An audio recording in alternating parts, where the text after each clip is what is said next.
नमस्कार, बहुत स्वागत है आपका। आप देख रहे हैं ग्रांड ज्योतिष सीक्रेट। मिथुन राशि वालों, अब लोग आपकी करेंगे कद्र और अब आपको नहीं बनना पड़ेगा इमोशनली फूल, क्योंकि इमोशनल फूल आप हमेशा ही बनते रहते हैं और इसके कारण भी बताएंगे और निवारण भी बताएंगे। साथ ही आप अपनी पर्सनालिटी में निखार लाने के लिए क्या करें, पूरी तरह से ये ज्योतिष पर आधारित है और कुछ बातें हमने आपके लिए बस आपको मोटिवेट करने के लिए ली है। तो चलिए वीडियो के अंत तक बने रहें।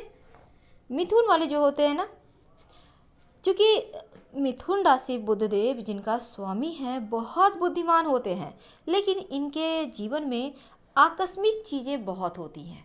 अचानक से जीवन में किसी भी चीज़ का आगमन हो जाता है, अचानक से बहुत सारी चीज़ें छूट जाती हैं। जो भी होता है सरप्राइज्ड लगेगा, जैसे भगवान सब कुछ इन्हीं के लिए सरप्राइज करके रखे हुए हैं। यानी जॉब लगी तो भी सरप्राइज हो, अचानक से छूट गई तो भी अचानक से, जीवन में प्रेम आया वो भी अचानक और चला गया तो वो भी अचानक, विवाह तय हो गया तो वो भी अचानक, पढ़ाई कर रहे हैं तो वो भी अचानक से, बहुत कुछ यहाँ पे जीवन में होने लगता है।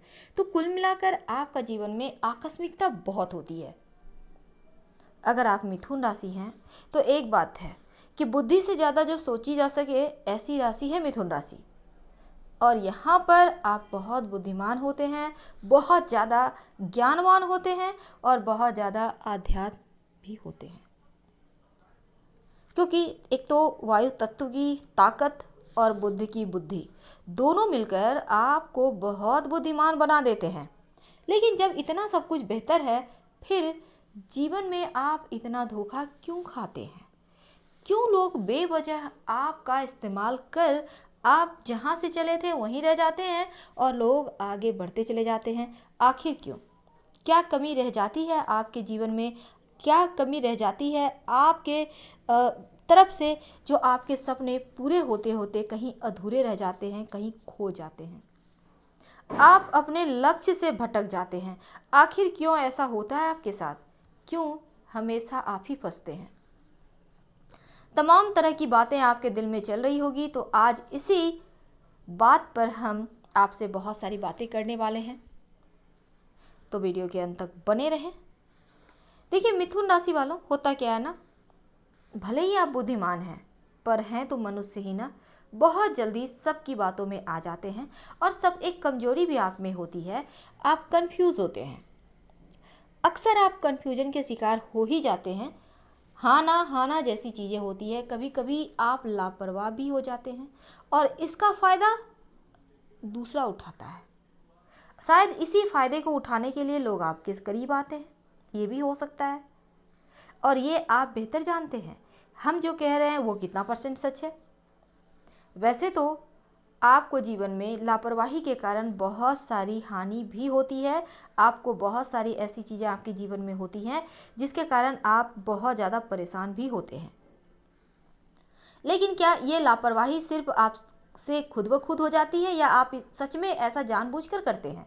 कभी कभी हाँ, जानबूझकर भी, क्योंकि आप हर किसी को सपोर्ट करते हैं, हर किसी को लेकर चलते हैं, बहुत ही बुद्धिमान है। लेकिन कभी कभी इमोशनली आप बहुत ज़्यादा थक जाते हैं, बहुत ज़्यादा परेशान भी हो जाते हैं। आप चाहते हैं कि जीवन में सब कुछ परफेक्ट हो, जीवन में सब कुछ बेहतर हो और आपका कोई गलत इस्तेमाल भी ना करे, जो भी हो बस आपके ही लिए हो।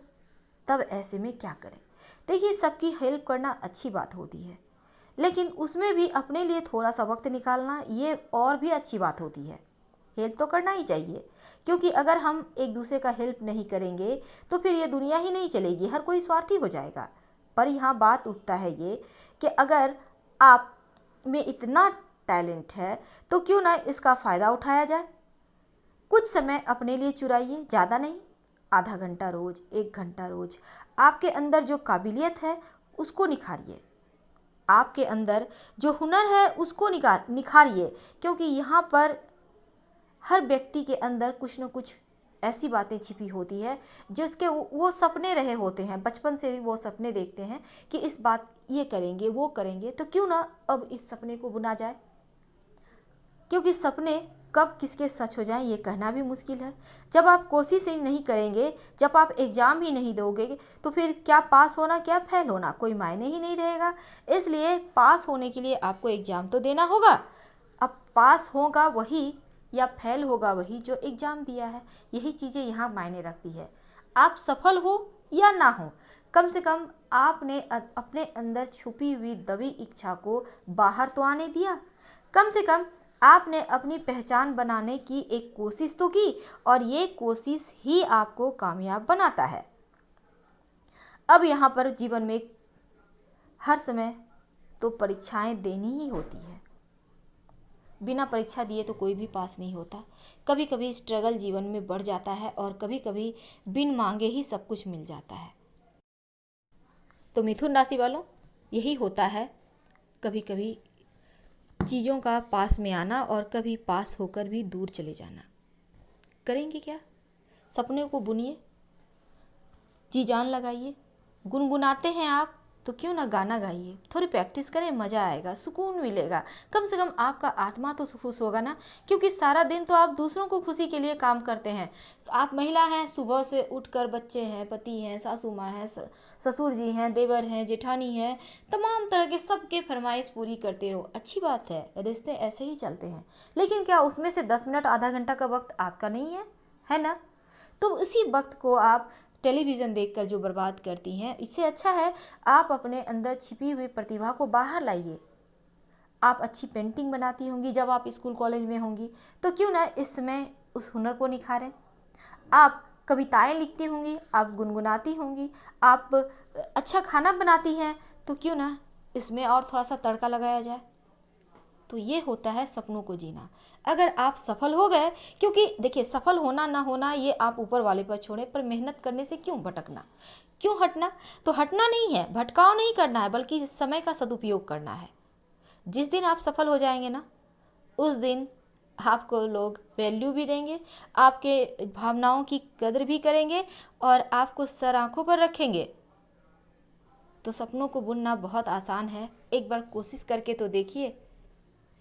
कुछ हो या ना हो, कम से कम दिल को सुकून मिलेगा। अपनी पर्सनालिटी में कैसे निखार लाए ताकि जीवन और भी बेहतर हो जाए। सबसे पहली बात, हमेशा ही चेहरे पे मुस्कुराहट रखिए। एक खुशी हंसी, ये नहीं कि सिर्फ चेहरा मुस्कुरा रहा है, बिल्कुल नहीं, अंदर से फील लाइए ना। क्योंकि आप हंसेंगे तो आपके 1000 बीमारी तो खत्म हो ही जाएंगे।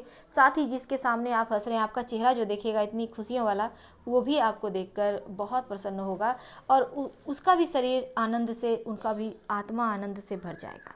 एक मुस्कुराहट तमाम रोगों की दवा है और जीवन में एक बहुत ही पॉजिटिव चीज़ लाती है। तो ऐसे में मुस्कुराइए, मुस्कुराना बहुत अच्छा बात है। कभी भी किसी से बात करते हैं तो अपनी कुछ मत कहिए, क्योंकि हर कोई अपना ही सुनाना चाहता है। सामने वाले की सुनिए, वो कहना क्या चाहता है, इंटरेस्ट लेके सुनिए, भले ही ना हो इंटरेस्ट फिर भी सुनिए। और अपनी बातों को नपे तुले शब्दों में, कम शब्दों में रखिए। आप क्या कहना चाहते हैं ये मायने नहीं रखता ये मायने है आप कैसे कह रहे हो, आपके कहने का तरीका क्या है। तो यहाँ पर ये चीज़ों को भी आपको बदलाव लाना चाहिए। हर किसी की हेल्प करना चाहिए, कीजिए, उसका मज़ा कुछ और है। लेकिन हाँ, कभी भी किसी के सामने बार बार मत झुकिए, क्योंकि जो झुकता है ना, वो झुकाने वाले से कहीं ज़्यादा दोषी होता है। अब अभी झुक रहे हो, ठीक है झुकिए, लेकिन आप अपनी कोशिश जारी रखें ताकि जीवन में जो बदलाव होने हैं वो हो जाए और फिर जिसने आपको परेशान किया है वो खुद अब परेशान हो जाए। आपने सुना होगा, किसी की भी खुशी हो तो पड़ोसी ज़्यादा जलते हैं, किसी को खुश देख ही नहीं सकते, और किसी की तकलीफ़ें हो तो बड़ा चटकारा लगाते हैं नमक मिर्ची के साथ। तो ये चीज़ें सबके साथ होती है। ना अपना दुख किसी से बताएं, ना ही अपनी खुशी किसी के साथ साझा करें। खुशी को आनंद के साथ जिएं, क्योंकि नज़र बहुत जल्दी लगती है खुशी को। और तकलीफ़ किसी से भी ना कहें, लोग मजाक उड़ाते हैं, लोग आपके फीलिंग की, आपके भावनाओं की हंसी उड़ाते हैं। ऐसा मत बनिए कि लोगों के सामने झुकना पड़े। आज आपको तकलीफ़ है, कल आप सुखी होंगे, कल आपके पास सब कुछ होगा, तब आप सोचेंगे बेकार हमने कहा, किसी से भी नहीं कहना चाहिए था। तो ये चीज़ें बाद में आप पछताने से अच्छा है अभी सतर्क हो जाए।